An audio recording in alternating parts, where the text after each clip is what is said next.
Hey guys, so I haven't played Ice Spear in ages and I also haven't played Cast and Crit in ages, so I thought I'm gonna combine those and see what happens basically. And as you know, Ice Spear is supposed to be good for a single target because it like produces a barrage of Ice Spears in a row in like a line, and doesn't have like a good clear speed. But I somehow made it the opposite. I made this build good for the clear speed but bad for a single target, and I'm not sure how this happened because in path of building, well, obviously this isn't a finished build and this is not really a build guide. I just want to share the experience of this, as I call 15 Exalt's mistake. So I'm actually not entirely sure how this happened, but in path of building, when I started planning this build, I reached maybe 1 million DPS with Ice Spear, and I just kept throwing more conditional modifiers, conditional damage into PUB and adding more expensive items. And eventually the numbers said it's over 3 million with a possibility to go over 4 million if you get the right flasks and the right items. I did not fine-tune the items, obviously, but that should not make such a huge difference. So I'm thinking maybe actually Ice Spears, not all projectiles hit the same target, and maybe that's why my damage was much lower than I anticipated. So basically I quit this build. So I'm gonna include path of building import code, but I would not recommend doing this build unless you want to see what doesn't work and how you should not build if you want to build it something around this. By the way, I'm not saying that Ice Spear is bad or like Spectral Throw is bad. Nothing like that. It's just this kind of combination did not quite work. This is, by the way, Assassin for Cast and Crit. Okay, where do I begin? I'm gonna begin with with my items and the price of it. Crown of the Tyrant, amazing damage helmet, gives a lot of flat damage, cold damage in this case. Nearby enemies have -10 to all resistances and has big life roll. Over 3 exalts.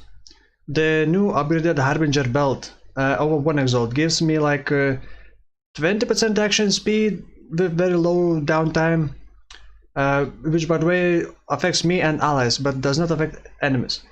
That's like over 1x. Body armor. Since I wanted the clear speed, I knew that the clear speed is not gonna be good, and I played without exploded body armor, but the Herald of Ice just did not do good enough job. So I decided to buy this body armor for 9 exalts. I mean, you could craft it your own for like 6 exalts, Frenzy, and then explosive mod, because Frenzy gives a lot of damage. That's already like 14 exalts. Add in other items. The shield had to get secondary gems to have reduced mana reservation to be able to squeeze in all the things that I wanted, and I did want, by the way, activate, and I did want a Hatred, Herald of Ice, Skitterboards. I'm gonna explain why Skitterboards later, and low level precision just to trigger Watcher's Eye to be able to generate flash charges when I crit. The boots, Tailwind. The current boots are kind of meh, whatever. I just wanted to see how everything works together, so I just threw in the boots that I had. Now the gloves can be a lot of damage if you're using these. I don't know how to pronounce these, but you are getting 4% increased, enemies take 4% increased elemental damage for your hits from each withered you have inflicted on them. And the gloves themselves do give 25% global chance to inflict wither for 2 seconds on hit. And the wither, as we kind of discovered during the stream, does not get refreshed. Each wither stack has its own duration. So basically, and the cap is 15 wither stacks. You need a lot of hits in 2 seconds window with this chance to apply the maximum wither stacks. But if you can do that, you are getting basically more than 60% more damage. It's not exactly like more damage, but for simplicity, let's just say it's like 60% more damage, because 4 times 15. Now the drawback is that your hits cannot penetrate or ignore elemental resistances. So like penetration would not work. You can still lower enemy resistances, but and apply like exposure, but penetration would not work. So that's like, I thought it's gonna be like good synergy because I'm producing so many projectiles with all the cooldown that I have on the cooldown reduction that I have from the build. And the cast on crit has base 6.67 procs per second, so it would actually go over 7 procs per second with the cooldown, and each proc would generate 6 projectiles, so 6 times 7, let's just say. That's already a lot of projectiles, and it should, with this chance, be able to ramp up 15 or at least 10 wither stacks, and I would get at least 40% increased damage against enemies. It's not increased, but enemies take 40% increased elemental damage, and that is probably one of the highest damage gloves you can get, if I'm not mistaken, with the drawbacks, of course, big drawbacks. I'm actually not sure if it is working at all, but the single target was absolutely horrible. I replaced the gloves with different gloves with some spell damage, accuracy, because I'm still lacking accuracy a bit, and conditional things, and replaced the hypothermia with awaken cold penetration, and the damage seems better on a single target. So I guess these gloves aren't worth it, sadly. Also another issue, because you kind of shoot projectiles in a line. If the enemy moves just a tiny bit, it's all wasted. You're wasting this conditional damage modifier, and you are, well, actually not hitting and not doing any damage. So that's another bad thing. Now, I mentioned skitterbots, and actually I was using Megalomaniac Jewel just to get Thunderstruck. Your critical strikes knock back shocked enemies, and you also get some crit chance. So skitterbots shock the enemies, and then I have 100% chance to knock enemies back.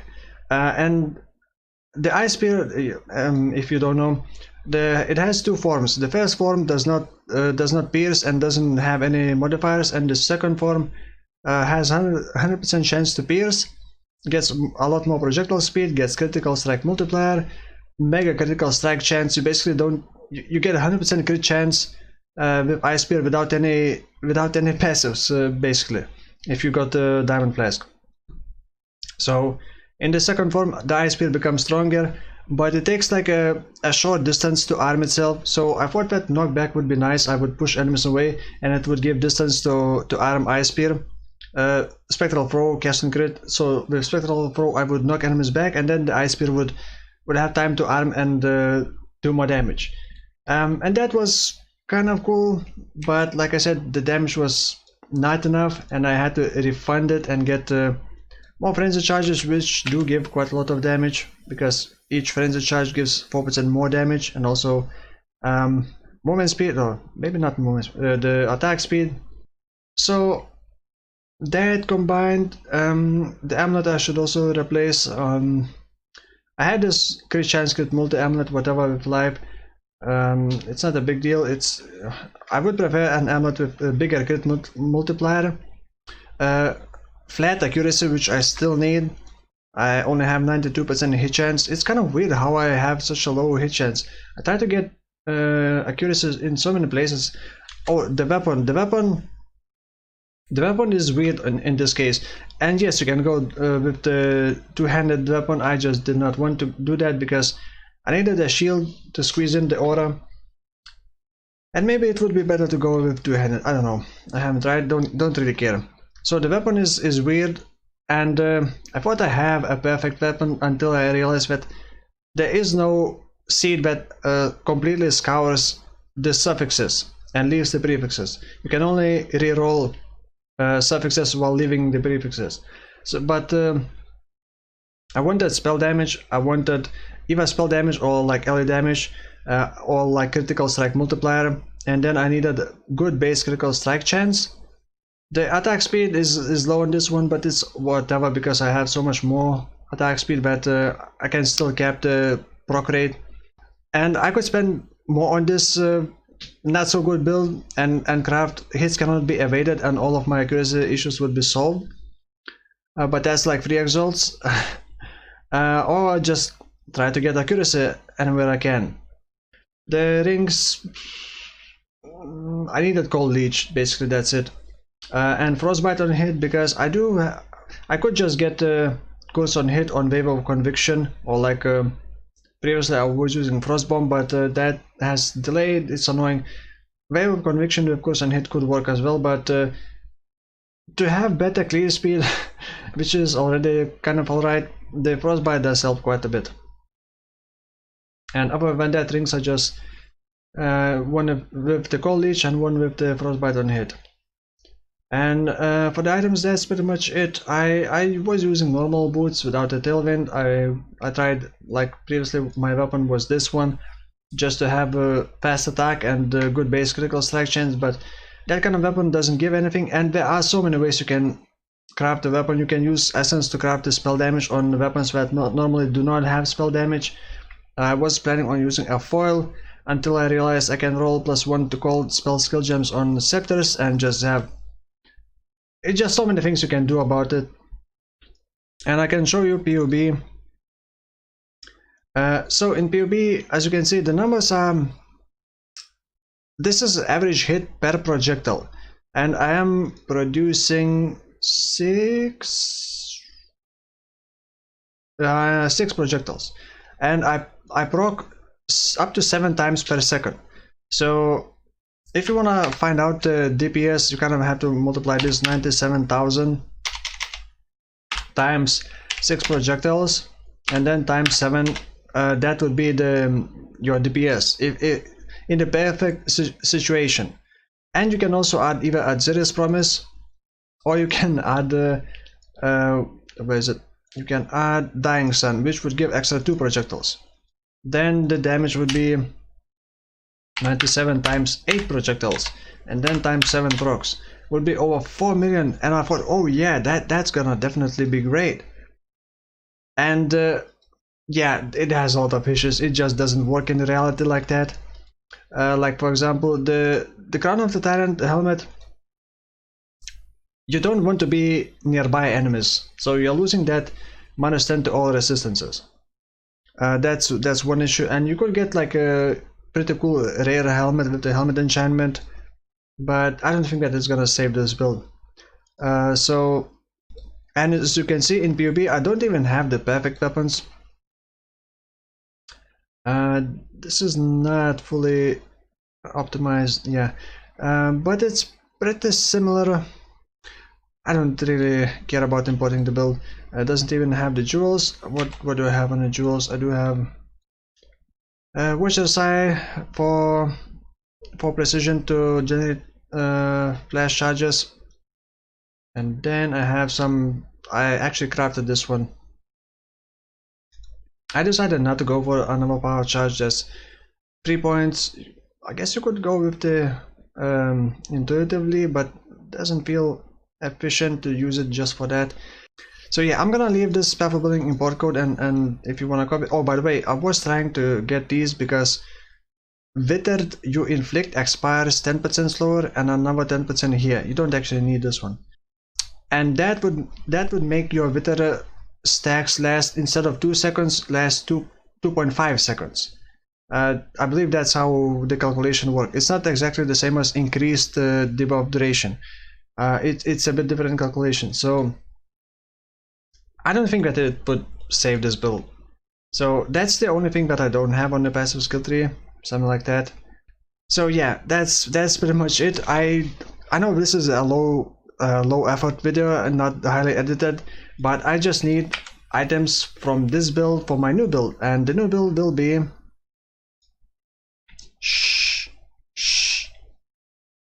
there we go, without saying. So that's gonna be it for today. Thank you for watching, and I will see you soon. Bye bye.